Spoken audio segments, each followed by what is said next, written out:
ओम श्री महालक्ष्मी नमः। आप सभी भक्तों पर माँ लक्ष्मी जी की कृपा सदा सर्वदा बनी रहे। आप सभी के घर में सुख और समृद्धि के भंडार भरे रहे। आज के इस वीडियो में आप सभी श्रवण करेंगे वैभव लक्ष्मी की संपूर्ण व्रत कथा। एक बार एक बहुत बड़ा शहर था। इस शहर में लाखों लोग रहते थे। पहले जमाने के लोग साथ साथ रहते थे और एक दूसरे के काम आया करते थे, लेकिन नए जमाने के लोगों का स्वरूप ही अलग सा था। सब अपने अपने काम में मग्न रहते थे। किसी को किसी की परवाह नहीं। घर के सदस्यों को भी एक दूसरे की परवाह नहीं होती थी। भजन कीर्तन, भक्ति भाव, दया माया, परोपकार जैसे संस्कार कम हो गए थे। शहर में बुराइयां बढ़ गई थी। शराब, जुआ, रेस, चरस गादा, चोरी, डकैती आदि बहुत से अपराध शहर में होते थे। कहावत है कि हजारों निराशा में एक आशा की किरण जरूर छुपी होती है। इसी तरह इतनी सारी बुराइयों के बावजूद भी शहर में कुछ अच्छे लोग भी रहते थे। ऐसे ही अच्छे लोगों में शीला और उनके पति की गृहस्थी मानी जाती थी। शीला धार्मिक प्रवृत्ति की और संतोषी महिला थी। उसका पति भी विवेकी और सुशील था। शीला और उसका पति ईमानदारी से जीवन बिताते थे। वे किसी की बुराई नहीं करते थे और प्रभु भजन में अच्छी तरह से अपना समय बिता रहे थे। उनकी गृहस्थी आदर्श गृहस्थी मानी जाती थी और शहर के सभी लोग उनकी गृहस्थी की सराहना करते थे। शीला का गृहस्थ जीवन इस प्रकार हंसी खुशी चल रहा था, पर कहा जाता है कि कर्म की गति अटल है। विधाता के लिखे लेख को कोई नहीं समझ सकता। इंसान का नसीब पल भर में राजा को रंक और रंक को राजा बना देता है। शीला के पति को पूर्व जन्म के कर्म भोगने बाकी रह गए होंगे कि वह बुरे लोगों से दोस्ती कर बैठा। वह जल्द से जल्द करोड़पति होने के सपने देखने लगा, इसलिए वह गलत रास्ते पर चल निकला और करोड़पति होने के बजाय रोडपति बन गया, यानी कि रास्ते पर भटकते भिखारी जैसी उसकी स्थिति हो गई। शहर में शराब, जुआ, रेस, चरस गादा आदि जो बुराइयां फैली हुई थी, उसमें शीला का जो पति था वह भी फंस गया। दोस्तों के साथ उसे भी शराब की आदत हो गई। जल्द से जल्द पैसा वाला बनने की लालच में वह दोस्तों के साथ जुआ, रेस भी खेलने लगा। इस तरह बचाए हुआ धन, पत्नी के गहने, सब कुछ उसने रेस जुए में गंवा दिया। समय के बदलाव के साथ घर में दरिद्रता और भूखमरी फैल गई। सुख के खाने के बजाय 2 वक्त के भोजन के भी लाले पड़ गए और शीला को अब पति की गालियां खाने का वक्त आ चुका था। शीला सुशील और संस्कारी महिला थी। उसको पति के बर्ताव से बहुत ही दुख हुआ, किंतु वह भगवान पर भरोसा करके बहुत बड़ा दिल रखकर इस दुख को सहने लगी। कहा जाता है कि सुख के बाद दुख और दुख के पीछे सुख आता ही है, इसलिए दुख के बाद सुख भी आएगा। ऐसा ही विश्वास के साथ शीला प्रभु भक्ति में लीन रहने लगी। इस तरह वह असहाय दुख सहते सहते प्रभु भक्ति में ही अपना समय बिताने लगी। अचानक एक दिन दोपहर उसके द्वार पर किसी ने दस्तक दी। शीला सोच में पड़ गई कि मुझ जैसे गरीब के घर इस वक्त कौन आया होगा। फिर भी द्वार पर आए हुए अतिथि का सत्कार करना चाहिए। ऐसे आर्य धर्म के संस्कार वाली शीला ने खड़े होकर द्वार खोला तो देखा एक माजी उसके सामने खड़ी हुई थी। वे बड़ी उम्र की लगती थी, किंतु उनके चेहरे पर एक अलौकिक तेज दिखाई दे रहा था। उनकी आंखों में मानो अमृत बह रहा हो। उनके भव्य चेहरे से करुणा और प्यार छलकता था। उनको देखते ही शीला के मन में अपार शांति छा गई। वैसे शीला इस माजी को पहचानती नहीं थी, फिर भी उन्हें देखकर उसके रोम रोम में आनंद सा छा गया। शीला माजी को आदर के साथ घर में ले गई और घर में बिठाने के लिए उसके पास कुछ था भी नहीं, इसलिए उसने सुकचाकर एक फटी हुई चादर पर उन्हें बिठाया। माजी ने कहा, क्यों शीला, मुझे पहचाना नहीं? शीला ने सुकचाकर कहा, माँ, आपको देखते ही बहुत खुशी हो रही है, बहुत शांति हो रही है। ऐसा लगता है कि मैं बहुत दिनों से जिसे ढूंढ रही थी वह आप ही हो, पर मैं आपको पहचान नहीं पाई। माजी ने हंसकर कहा, क्यों भूल गई? हर शुक्रवार को लक्ष्मी जी के मंदिर में भजन कीर्तन होते हैं, तब मैं भी वहाँ आती हूँ। वहाँ हर शुक्रवार को हम मिलते हैं। पति जब से गलत रास्ते पर चला गया था, तब से शीला बहुत दुखी हो गई थी और दुख की मारी वह अब लक्ष्मी जी के मंदिर भी नहीं जाती थी। बाहरी लोगों के साथ नजरें मिलाते उसे शर्म आती थी। उसने दिमाग पर जोर दिया, पर वह माजी उसको याद नहीं आ रही थी। तभी माजी ने कहा कि तू लक्ष्मी जी के मंदिर में कितने मधुर भजन गाती थी, अभी तू दिखाई नहीं देती, इसलिए मुझे लगा कि कहीं तू बीमार तो नहीं हो गई। यही सोचकर मैं तुझसे मिलने चली आई हूँ। माजी के अति प्रेम भरे शब्दों से शीला का हृदय जो पिघल गया, उसकी आंखों में आंसू आ गए। माजी के सामने वह बिलक बिलक कर रोने लगी। यह देखकर माजी शीला के नजदीक आई और उसकी सिसकती पीठ पर प्यार भरा हाथ फेर कर कहा, और उसे सांत्वना देने लगी। माँ जी कहने लगी, बेटी सुख और दुख तो धूप छाव जैसे होते हैं। सुख के पीछे दुख आता है तो दुख के पीछे सुख भी जरूर आता है। धैर्य रखो बेटी, और तुझे क्या परेशानी है?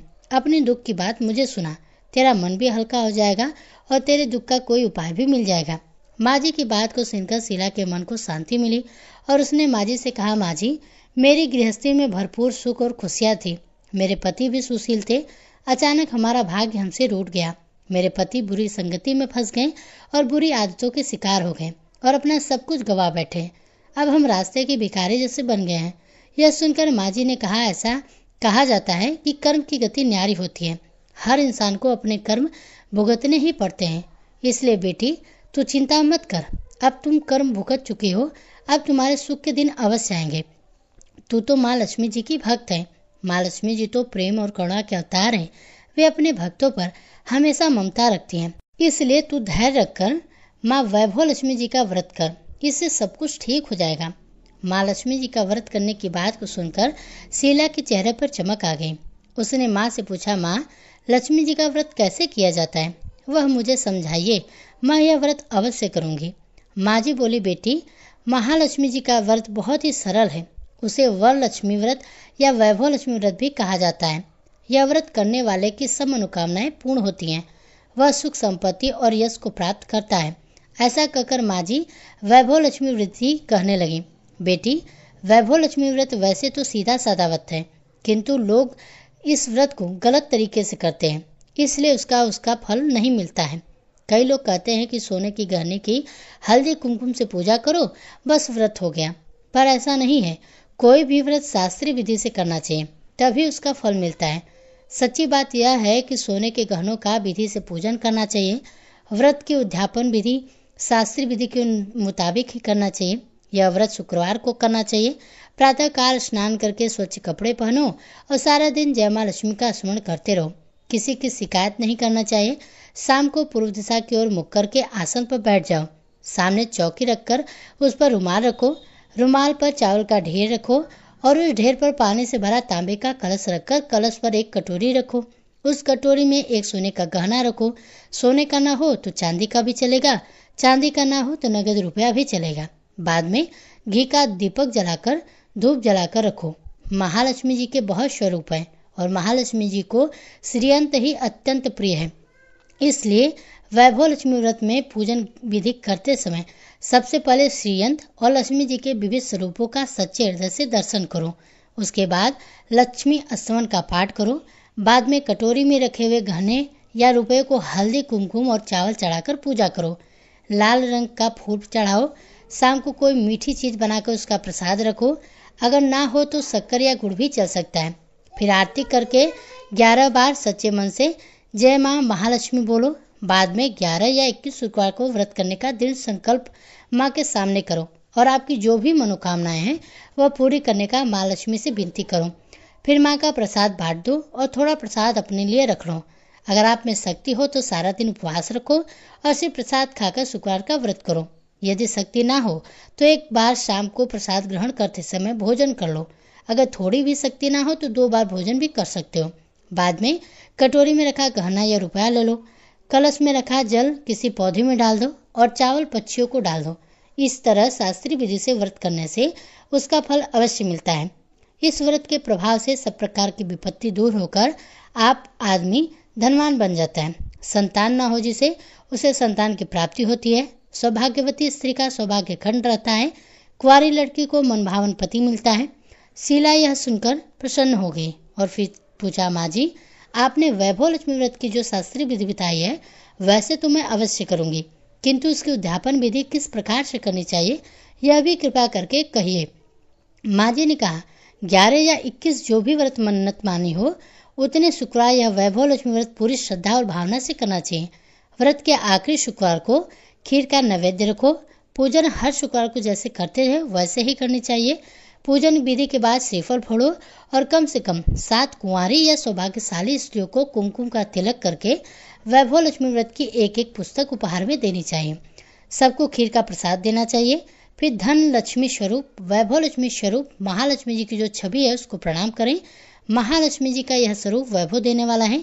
प्रणाम करके मन ही मन सच्चे मन से माँ से प्रार्थना करते समय कहें कि हे माँ धनलक्ष्मी, हे माँ वैभव लक्ष्मी, मैंने सच्चे हृदय से आपका व्रत पूर्ण किया है।